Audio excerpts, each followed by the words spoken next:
Nah, kalau ada pertanyaan katanya vaksin itu dari haram karena dari itu, nah itu gimana Nah, itu itu salah jawabnya? satu yang bikin pusing tuh adalah itu gitu. Ya. Mas Emil tuh orangnya serius. Kalau Oh. diajak ngomong dia bisa ngobrol panjang, tapi kalau aslinya sendirinya tuh dia lebih diem sama lebih serius gitu. Jadi Serius tapi romantis kayaknya ya.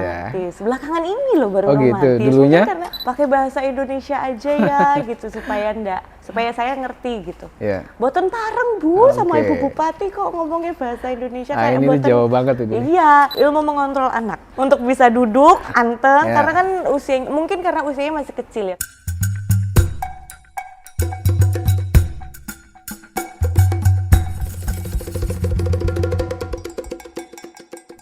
Teman bincang-bincang saya kali ini seorang perempuan cantik ya. Dia ketua PKK Jawa Timur. Istri seorang wakil gubernur Jawa Timur. Langsung saja saya perkenalkan Mbak Arumi Baksin. Ya. Assalamualaikum, Ya. halo Mas Ari. Iya, sehat Mbak? Insya Allah sehat. Iya. Saya tadi ngobrol sama Mas Emil, Emil ya. Awalnya ngobrol soal lagu barunya Mbak. Lagu Oh, iya. yang kemarin di Oktober ya, kalau nggak salah di launching ya.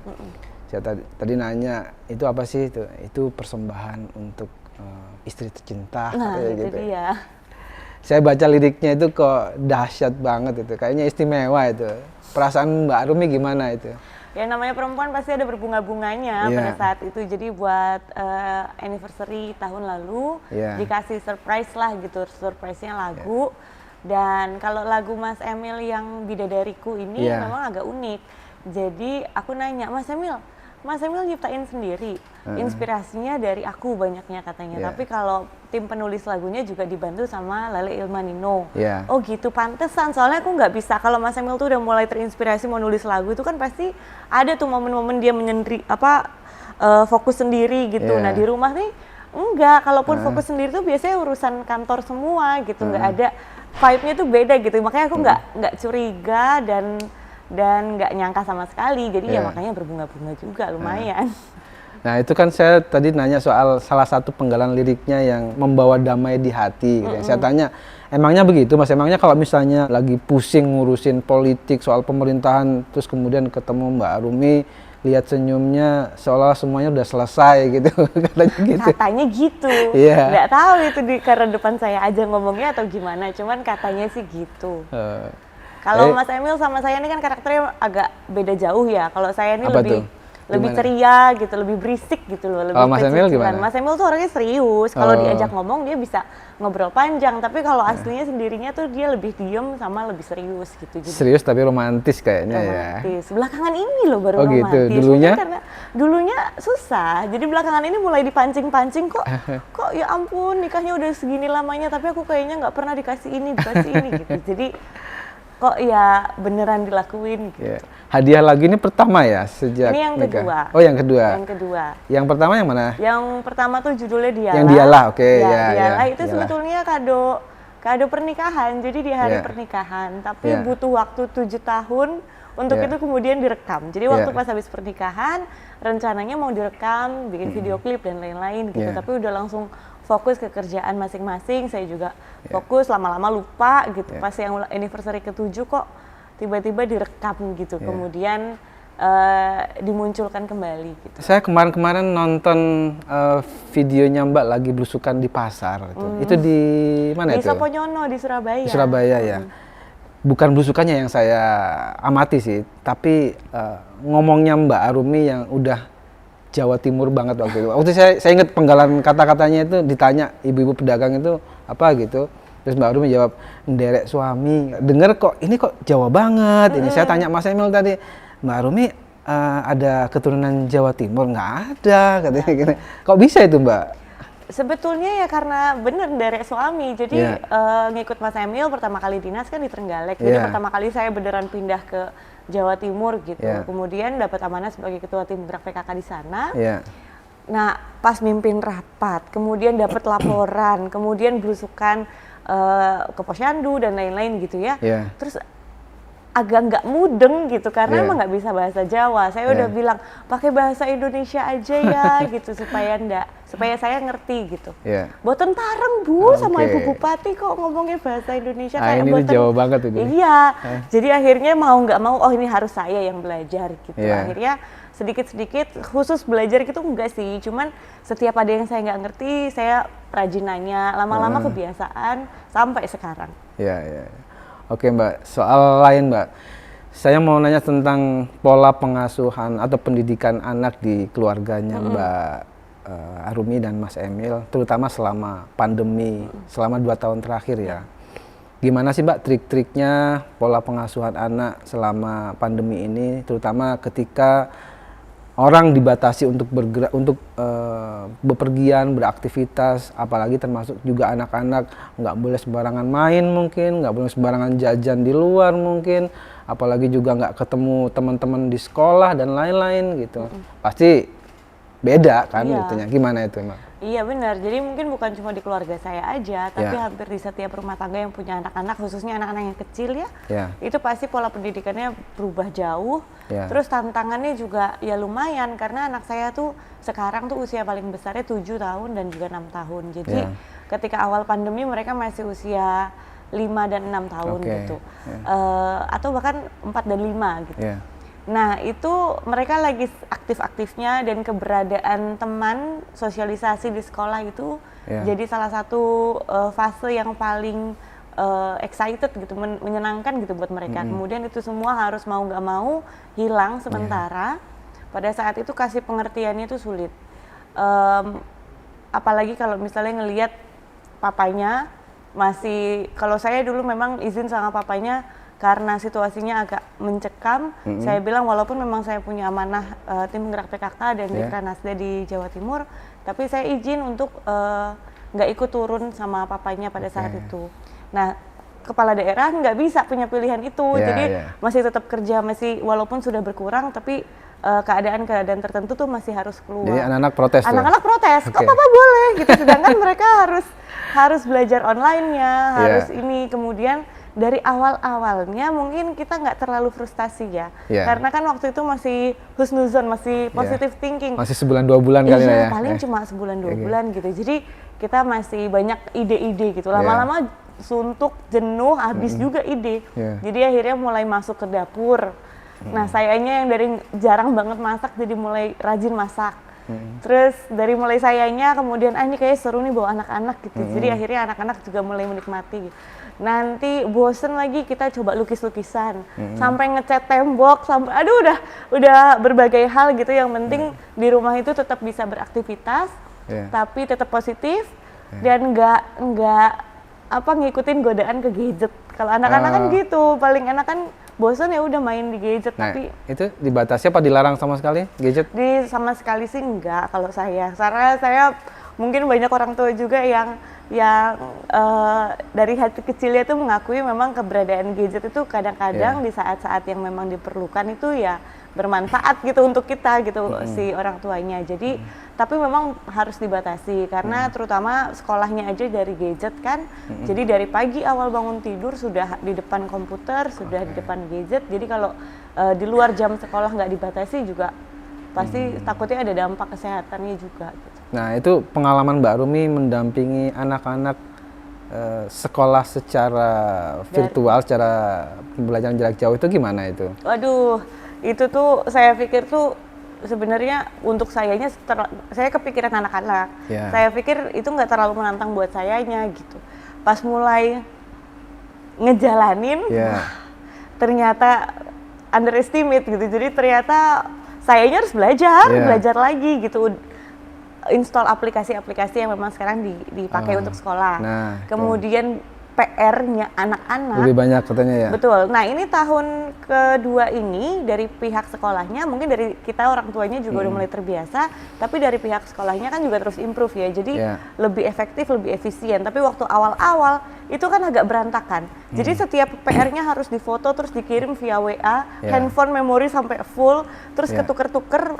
Aku ngebayangin, aku anaknya cuma 2, ya, yang sekolah 2. Itu gimana yang lain yang jaraknya dikit, yang jaraknya deket, dan juga sekolah semuanya itu orang tuanya gimana. Jadi harus hafal nama guru-gurunya, suka kebalik-balik, dan PR-nya yang mana itu, wah kalau buat saya sih tantangannya lumayan gitu, lumayan banget. Sekarang udah mulai terbiasa dan justru sekarang udah mulai tatap muka juga kan di sekolah. Ya, selama PJJ kemarin itu kan pasti banyak utak-atik aplikasi atau platform ya. Ya, itu apa yang paling katakanlah paling membantu atau paling gampang diakses untuk itu? Kalau untuk kepentingan sekolah pasti kan ada Zoom, ada Google Classroom, itu yang menurut saya sangat membantu. Akhirnya waktu pas awal-awal semester yang bener-bener pada saat kita langsung drastis pindah ke online itu kita belum pakai Google Classroom dan lain-lain. Jadi distribusi PR, tugas dan lain-lain itu jadinya agak berantakan. Tapi sekarang yang balik lagi sudah mulai efisien, sudah menemukan aplikasi-aplikasi. Kalau di sekolahnya anak-anakku sih 2 itu. Jadi kalau untuk virtualnya pakai Zoom, tapi kemudian untuk tugas dan lain-lain itu pakai Google Classroom. Jadi semua PR, semua apa itu tuh desain di situ. Sebelumnya udah pernah menggunakan Google Classroom atau sudah waktu saya kuliah saya pakai Google Jadi Classroom. ketika terpaksa mendampingi anak untuk sekolah itu sudah nggak begitu kaget ya? Sebenarnya sudah nggak begitu kaget, tapi beda kan, maksudnya tetap harus belajar lagi gitu, membiasakan diri lagi gitu. Dan ini ada ilmu ilmu mengontrol anak untuk bisa duduk, untuk bisa duduk. Untuk bisa diam, anteng, karena kan mungkin karena usianya masih kecil ya. Kalau anaknya sudah mungkin kelas 5 SD atau ke atas gitu ya, mungkin udah enak gitu. Anak saya mulai awal pertama kali pelajaran online itu kan TKA dan TKB. Jadi bayangin dari TK dan sekarang yang paling besar udah kelas 2. Itu jadi susah nyuruh antengnya. Jadi harus komunikasi terus sama gurunya, kita kasih feedback, Miss kalau misalnya dalam satu kelas itu ternyata kelasnya itu pembahasannya itu lama, itu jadi nggak efektif. Terus juga kalau misalnya ada storytelling tapi lebih dari 5 menit, anak-anak udah nggak interest, di sekolahnya memperbaiki, kita juga di rumah juga harus bisa bantu gitu. Udah banyak sogokannya, nanti kalau kamu kelas yang ini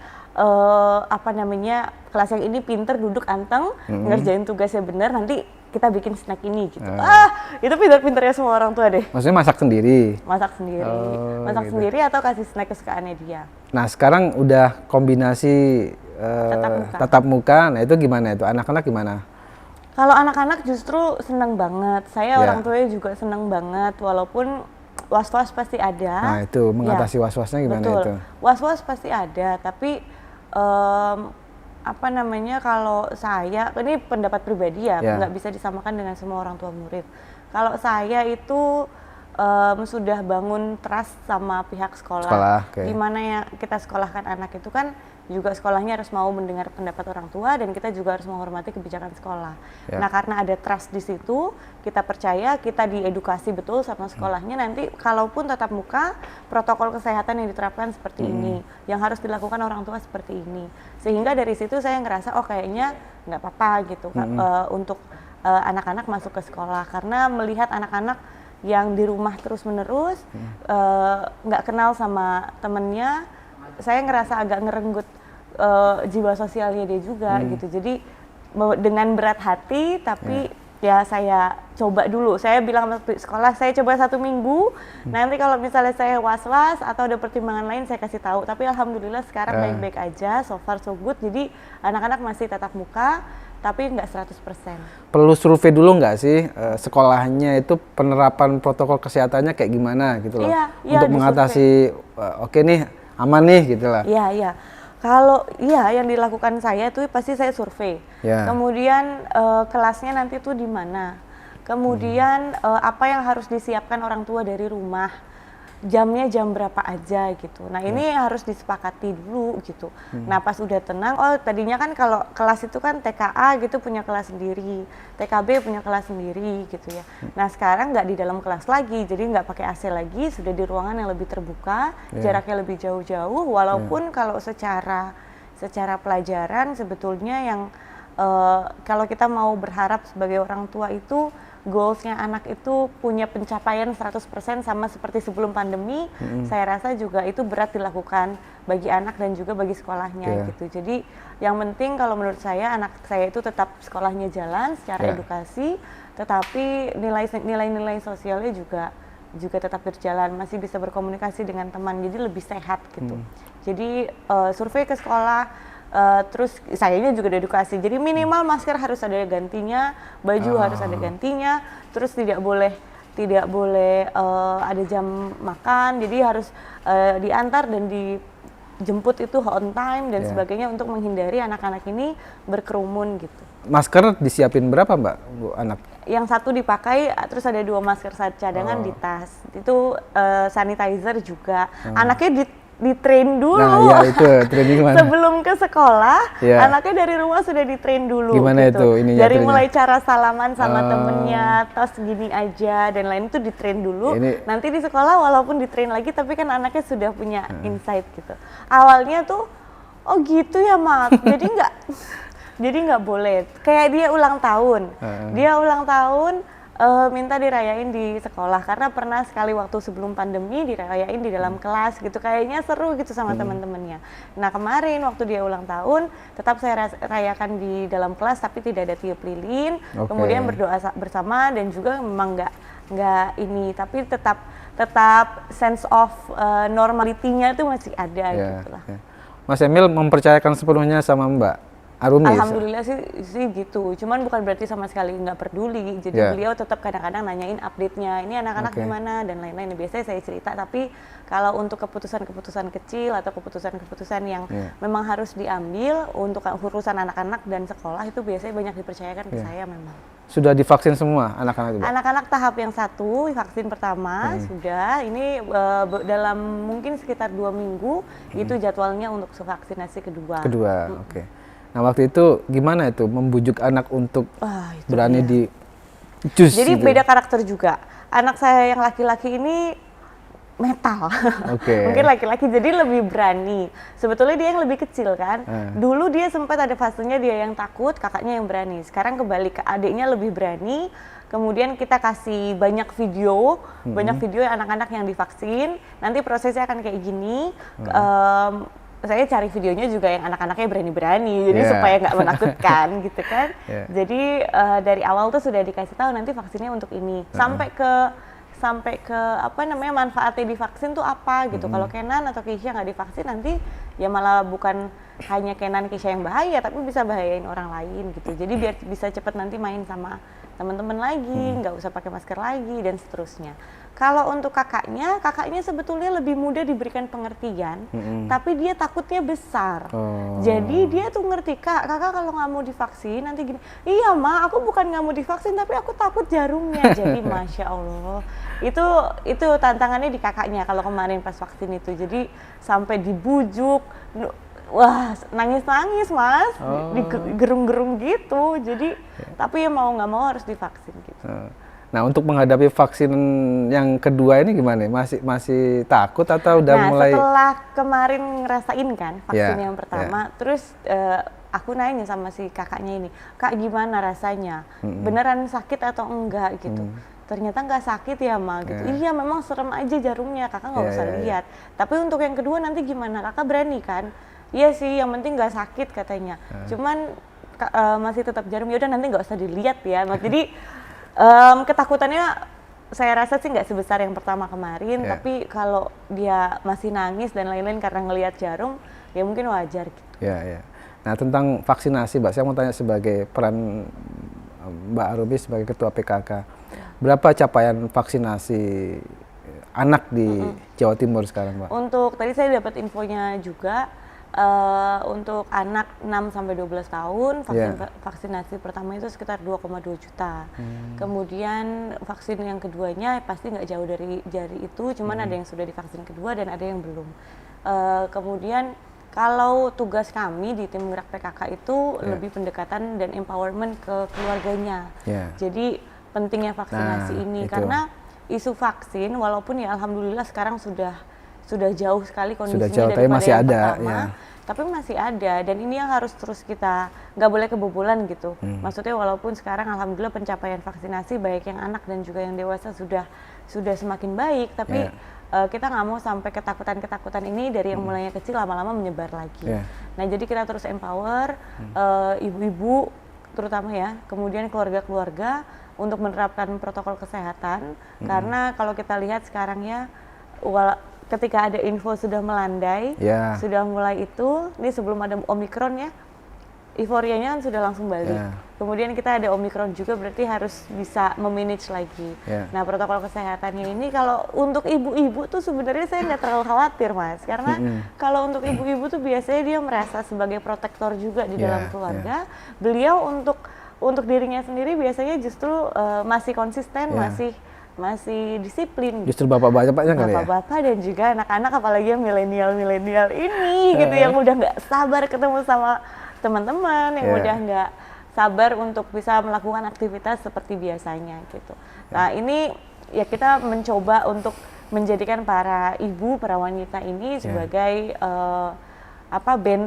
benteng di dalam keluarga. Cara Mbak Umi mempersuasi atau mengedukasi ibu-ibu terutama di Jawa Timur untuk misalnya mendorong anaknya atau keluarganya untuk divaksin atau tertib protokol kesehatan, itu gimana? Pasti banyak tantangan. Harus rajin turun Mas, harus rajin ditemui. Belusukan ya? Belusukan, kemudian harus menyesuaikan, kita yang turun pun harus menyesuaikan kultur yang dipercaya di situ.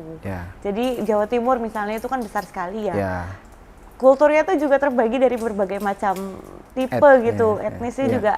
Jadi karakternya tuh berbeda-beda. Saya sosialisasi misalnya di Madura pasti beda banget sama di Trenggalek gitu. Gimana itu? Ya pasti beda karena karakteristiknya tuh cara bahasanya itu juga berbeda. Ada segelintir orang walaupun nggak banyak ya gitu takut dengan vaksinasi. Tapi Bu, vaksinasi ini nggak menakutkan. Ibu tahu imunisasi? Tahu. Imunisasi inilah vaksin. Nah kalau imunisasi diterima. Tapi kalau vaksinasi saya takut. Katanya gitu. Jadi hanya walaupun nggak banyak ya, tapi segelintir masih ada yang seperti itu. Kemudian ada juga yang yang dia saking berani karena sudah divaksin, terlalu pede malah justru protokol kesehatannya kendor. Ada juga banyak gitu. Jadi balik lagi kalau orang yang di Mataraman ya kita harus lembut pembawaannya, nggak bisa memaksa, dikasih pengertian biasanya insya Allah sih derek gitu ngikut gitu. Tapi kalau yang di seperti Madura tidak boleh kasar juga, tapi kita harus terang-terangan sama mereka. Ini tidak boleh, nih memang peraturannya, kita vaksin yuk sama-sama, kita imunisasi sama-sama. Mataraman itu Madiun ya, Madiun dan sekitarnya. Dan sekitarnya. Kalau Surabaya kan lebih ke tapal kuda, kalau Madura gitu. Berarti kalau Mataraman harus lebih lembut. Bahasanya. Iya, bahasanya. Gitu. Tujuannya sebenarnya sama, tapi karena berbeda bahasa itu, biasanya kita jadi kurang membumi kan, kurang didengarkan. Jadi ya harus bisa nih menguasai. Gitu. Nah kalau ada pertanyaan katanya vaksin itu dari haram karena dari itu, nah itu gimana? Nah itu salah satu yang bikin pusing tuh adalah itu gitu.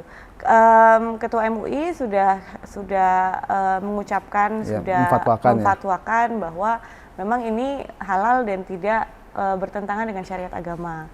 Nah penyampaiannya terhadap komunitas yang memang percaya bahwa itu tidak halal, ya harus menggunakan tokoh agama setempat yang direspek.